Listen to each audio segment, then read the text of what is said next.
Hello students, so this is the continuation video of the last video for the revision of the chapters for the first unit test. Okay, the last video was interrupted by a phone call, that's why that video ended there only. Okay, so I had to continue with it in the second video. So let's start with it. Okay, the question which has been started is why nitrogen has a greater first ionization enthalpy as compared to oxygen. The outer electronic configuration of nitrogen is 2s2 2p3 and that of oxygen is 2s2 2p4.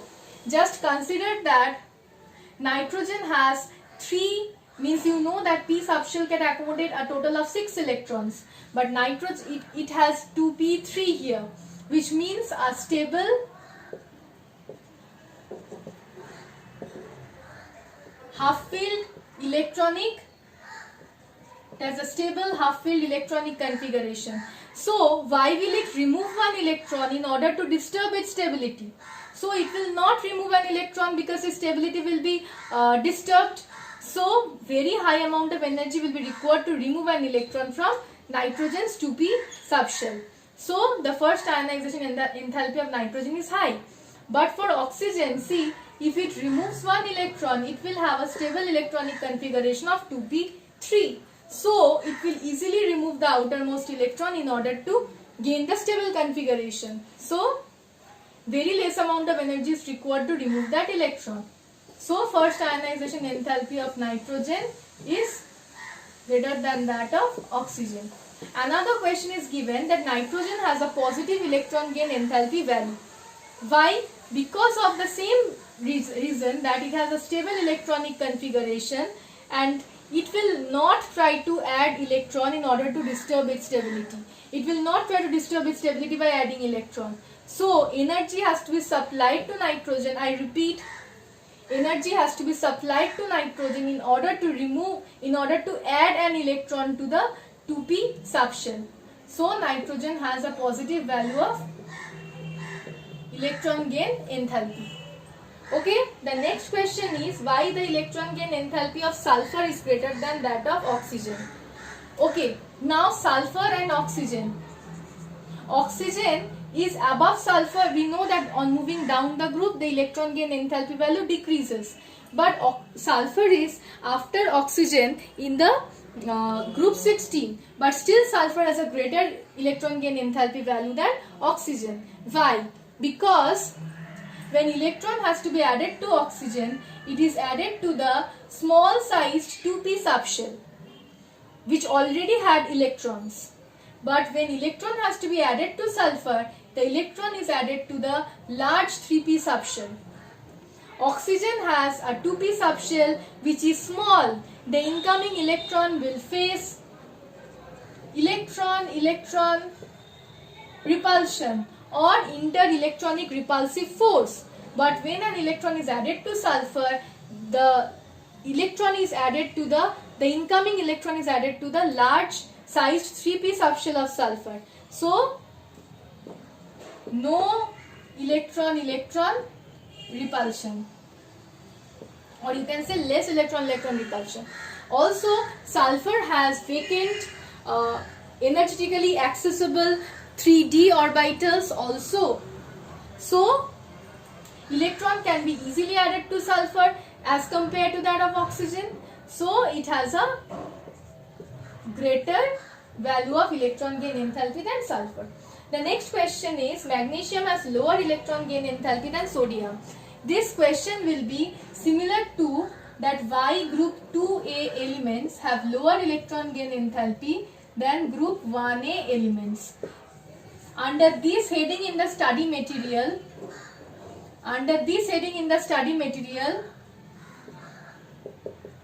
you will get the answer of this question.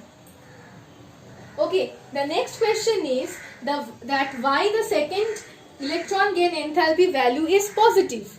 The second electron gain enthalpy value is positive because it is very difficult to add an electron to the uni-negative ions. Why? Because that incoming electron faces high inter-electronic repulsive force. This answer is directly there in your study material. Next is explain 2 points in favor of placing hydrogen in group 1A. You can write any 2 points present. This is very easy. You can write univalent nature, electropositive nature, reactivity, anything. Why alkali metals have exceptionally high second ionization enthalpies? Directly given in your study material, 3 different points in the point-wise manner. Why sodium salts show golden yellow flame whereas potassium salts show lilac or pink violet flame in the flame test? It is clearly explained in your study material as well as the video, means the respective video. There I have written for all the elements, but here you will just compare sodium and potassium. You will just leave the parts of the other metals. Lithium burns in oxygen to form lithium monoxide only, whereas sodium forms sodium peroxide. This you can say the small size of lithium plus ion, so the positive charge is concentrated on lithium. As a result, it forms lithium monoxide, whereas sodium has a larger size as compared to lithium, so the positive charge is a bit diffused as compared to lithium, so it forms peroxide. The answers are quite clearly explained in your study material. Just check the study material. There in the study material I have shown for lithium, potassium as well as sodium. Here we will just compare sodium and lithium. Sorry, lithium, potassium and sodium is written. All the 3 are written in your study material. You will just compare with lithium and sodium. Just leave the potassium part. Why the stability of hydrides decreases down the group? Clearly there in your study material. Why lithium fluoride is insoluble in water? Because lithium fluoride has high value of lattice energy. I have told you all that lattice energy is inversely proportional to the solubility. So if a salt has a high lattice energy value, then it will have low solubility. Okay, next question is that state the sequence of melting points of chlorides of alkali metals directly in your study material. Name 2 complex hydrides of alkali metals which are good reducing agents. What are the 2 complex hydrides which I have told you about? Lithium aluminium hydride and sodium borohydride. Both these are used as reducing agents in organic synthesis. Next is draw the structure of BeCl2 in the solid state. The structure which is there in your study material, you will draw that structure for the solid state. Beryllium with 4 bonds, 2 only covalent and 2 coordinate bonds.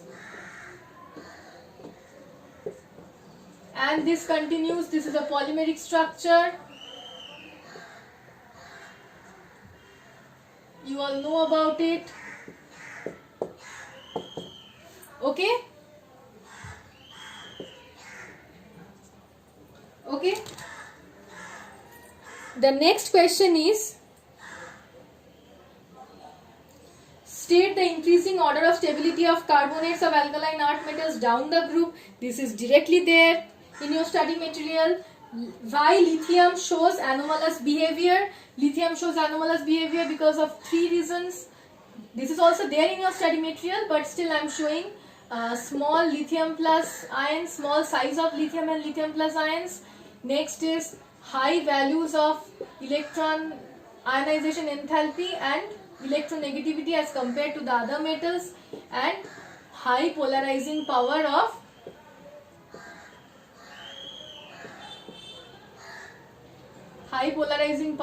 lithium plus.